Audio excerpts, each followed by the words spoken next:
Saka sa. Saka now, now, now, now, now. Yeah.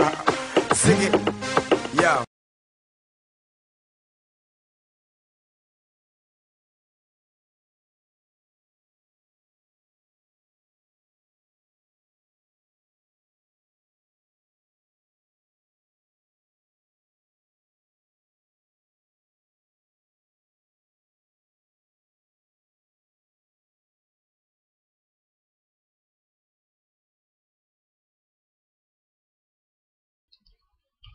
Eh bien, salut. J'ouvre ce volet parce que j'ai fait d'autres vidéos sur la peine d'amour et comment savoir si une personne nous aime. Maintenant, je ouvre sur la dépendance affective. Pour commencer, je veux que vous compreniez que c'est quand même, il y a beaucoup de nuances dans la dépendance affective. On peut aimer une personne et être vraiment accro sans être dépendant. Parce que la dépendance affective, c'est plus un cercle vicieux, c'est plus pathologique, je dirais, c'est plus psychologique. Puis tandis qu'on peut aimer une personne puis avoir peut-être les mêmes symptômes, mais c'est juste parce que c'est la personne qui nous crée, genre on l'aime beaucoup, fait qu'on réagit comme ça. Mais pour savoir si on est dépendant affectif, généralement, une personne qui est accro, ou quand t'aimes beaucoup une personne, ne va pas nécessairement reproduire le même schéma qu'une dépendante affective. Je m'explique. Une personne qui est dépendante affective ne pourra pas rester seule bien longtemps. Dès que la personne va la quitter, elle va s'en trouver une autre.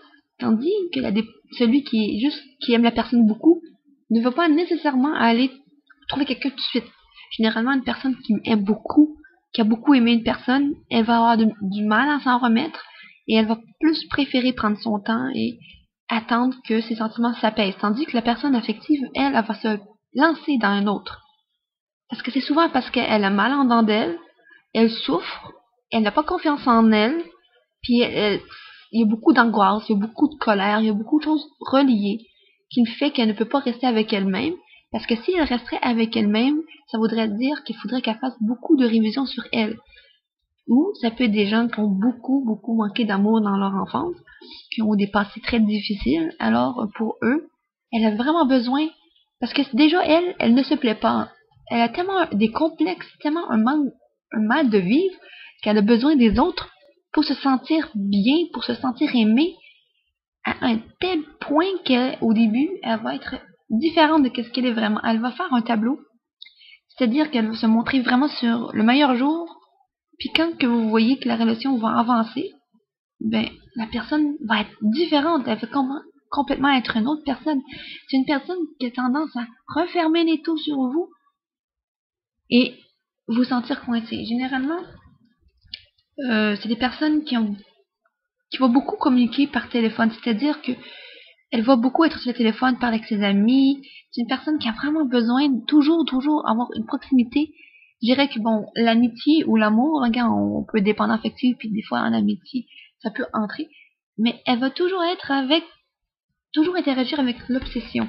L'obsession qui est d'être aimée, d'être reconnue par ses pairs, c'est-à-dire que bon, moi, on veut dire que je serais dépendante affective, il faudrait que tout le temps que j'appelle quelqu'un, ah, comment ça va, puis si ah, moi, il t'est arrivé ça, pour se sentir, parce que si elle est tout seule, ça va pas bien. Généralement, les personnes qui sont dépendantes affectives tout seules, elles paniquent, elles ne sont pas capables. Il faut tout le temps qu'il y ait quelqu'un avec eux.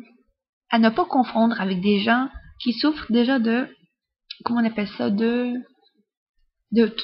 troubles paniques, puis de panique, des crises de panique, c'est deux choses très différentes. Mais elle, c'est pas le fait d'être dehors qui la dérange, c'est le fait d'être tout seul.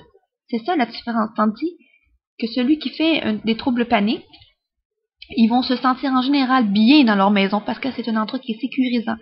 Eux, ils vont être plus portés quand ils vont sortir dehors, généralement quand quelqu'un qui fait des troubles paniques, des grosses crises d'anxiété, ça va être vraiment relié parce qu'il y a du monde autour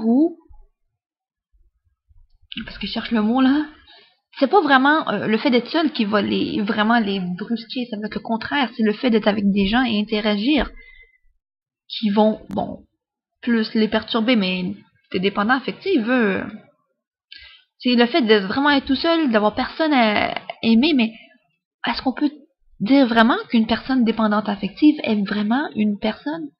Je sais pas, moi, quand tu sors avec la première personne juste parce qu'elle a l'intérêt, Est-ce que tu l'aimes vraiment? Il me semble que l'amour, il faut vraiment que tu prennes ton temps. Mais quand tu vas d'un gars à un autre gars juste pour pas être seul, tu peux pas vraiment appeler ça de l'amour.